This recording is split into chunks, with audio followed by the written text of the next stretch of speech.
नमस्कार दर्शकों, संचार क्रांति न्यूज़ चैनल के कला और कलाकार कार्यक्रम में आपका स्वागत है। आज 27 मार्च है और संदर्भ है विश्व रंगमंच दिवस। आज के दिन सभी जगह पर विश्व रंगमंच दिवस मनाया जाता है। तो इसी विषय पर हम बात करेंगे। आज हमारे साथ हैं शरद गुप्ता जी, वरिष्ठ रंगकर्मी हैं और काफ़ी लंबे समय से ये कला जगत से, थिएटर से, रंगमंच से जुड़े हुए हैं। आप इनसे बात करते हैं। शरद जी नमस्कार, आपका स्वागत है। नमस्कार महेंद्र जी। शरद जी, हम ये जानना चाहते हैं कि कोटा में रंगमंच का क्या इतिहास रहा है। महेंद्र जी, कोटा शहर का रंगकर्म का इतिहास बहुत पुराना है। यदि हम गहराई से देखें तो 50 वर्ष से ऊपर की रंग यात्रा है इस शहर की। इस शहर का सौभाग्य है कि यहाँ पर जो एक ब्रश टॉकीज नाम से नयापुरा में एक सिनेमा थिएटर हुआ करता था, उसके मंच पर पृथ्वीराज कपूर जी ने नाट्य प्रस्तुति दी। उसके बाद इस शहर के जो रंगकर्मी हैं, उन्होंने अखिल भारतीय स्तर पर भी कोटा के नाम को रोशन किया। कोटा शहर में रंगकर्म एक परंपरा के रूप में काफ़ी समय तक चलता रहा।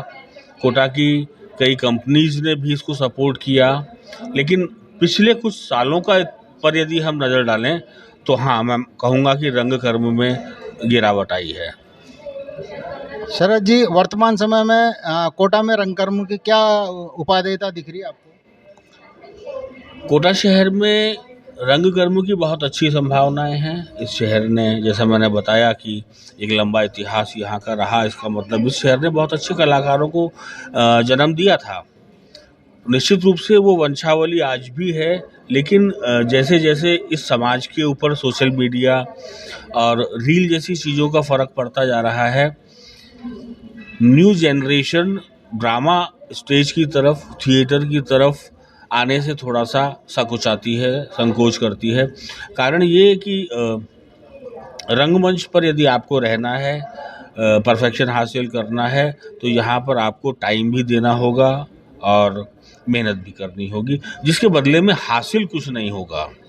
शरद जी, नाट्य कला में या रंगकर्म से कोटा के बहुत प्रख्यात हस्ताक्षर के कुछ हैं जिनके आप उल्लेख करना चाहेंगे?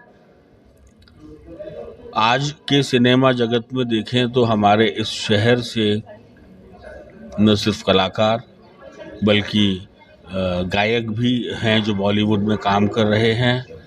यदि मैं कुछ नाम लूं और कुछ नाम छोड़ दूं तो वो उन कलाकारों की तौहीन होगी, इसलिए मैं नाम नहीं लूँगा। लेकिन हाँ, मैं इतना कहूँगा कि बॉलीवुड में इस शहर के बहुत सारे चेहरे हैं जो आज गाहे बगाहे दिखाई देते रहते हैं, बॉलीवुड में भी, नेटफ्लिक्स पे भी, OTT पर भी। दर्शकों, आज हमारे साथ मौजूद हैं एक मशहूर हस्ती मोहम्मद नदीम साहब, जो रंगकर्म के एक बहुत कामयाब हस्ताक्षर है। आइए इनसे बात करते हैं। नदीम साहब, आपका स्वागत है। धन्यवाद सर, धन्यवाद। नदीम साहब, अपने बारे में आप कुछ बताएंगे? साहब, मैं जो कुछ भी हूँ आज उसमें रंगमंच का बहुत बड़ा योगदान है, क्योंकि अगर रंगमंच ना होता तो आज हमारी कम्युनिकेशन स्किल इतनी बेहतर ना होती कि आज हम जो है रोज़ी रोटी भी में भी हमें अगर कोई दिक्कत नहीं आ रही है ज़िंदगी में, तो उसमें रंगमंच का बहुत बड़ा योगदान है सर। तो मैं मोहम्मद नदीम, मैंने 1 साल का Himachal cultural research forum theatre academy से 1 साल का वर्षीय का कोर्स किया है। मंडी और मनाली के बीच में एक सतोहल गांव है, वहाँ पे वो इंस्टीट्यूट है। और उसके बाद राष्ट्रीय नाट्य विद्यालय में मेरा 2 बार चयन हुआ, लेकिन फाइनल 20 में मैं नहीं आ पाया, तो उसकी वजह से मेरा रोज़ी रोटी का मुझे डायरेक्शन चेंज करना पड़ा, परंतु मोहब्बत आज भी रंगमंच से ही है। नदीम साहब, हम ये जानना चाहेंगे कि अभिनय का दैनिक जीवन में क्या उपयोग और क्या महत्व है? सर, बहुत बहुत उपयोग है।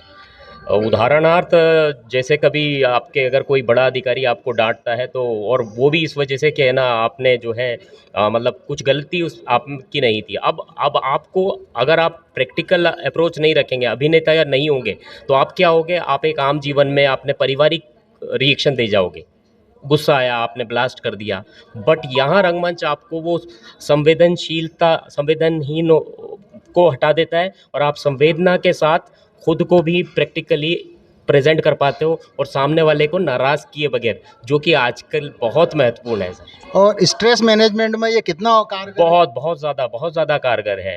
आप जो है अगर कोई भी बच्चा है, कोई आज यूट्यूब चैनल पे कुछ कर रहा है अभिनय से रिलेटेड, तो उसका जो है स्ट्रेस मैनेजमेंट हो रहा है, बिल्कुल हो रहा है। तो मेरे हिसाब से तो हर चीज़ में जो है रंगमंच है, बस हमें महसूस करना आना चाहिए। दर्शकों, हमारे साथ मौजूद हैं रंगकर्म के एक वरिष्ठ हस्ताक्षर और कोटा के एकमात्र drama school, Kota school of drama के डायरेक्टर, और इनसे हम बात करते हैं आज रंगमंच दिवस के उपलक्ष्य में। डिम्पल जी, आपका बहुत बहुत स्वागत है। नमस्कार भाई साहब। आपका परिचय दे दीजिए हमारे दर्शकों को। मेरा तो सिंपल परिचय है सर। मेरा नाम विवेक शर्मा है और मेरा एक ड्रामा स्कूल है, कोटा स्कूल ऑफ ड्रामा। बस इतना ही बहुत है सर। सर, जो एक्टिंग और थिएटर का जगत है, इसमें अभी कोटा और यहाँ के कलाकार जो जाना चाहते हैं, कैरियर के तौर पर चुनना चाहते हैं, तो आप उनको क्या संदेश देंगे, किस प्रकार से कैरियर चुन सकते हैं? देखिए, ये जो फील्ड है ना, इस फील्ड में कम से कम भी नहीं तो 600 तरीके के काम है ना। और जो भी बच्चा यदि इस फील्ड में जाना चाहता है, वो वॉइस ओवर आर्टिस्ट बन सकता है, सेट डिजाइनर बन सकता है ना, कैमरामैन बन सकता है। लेकिन सबके लिए आपको थिएटर करना पड़ेगा। एक्टर तो बन ही जाएगा, लेकिन सबके लिए आपको थिएटर करना ज़रूरी है।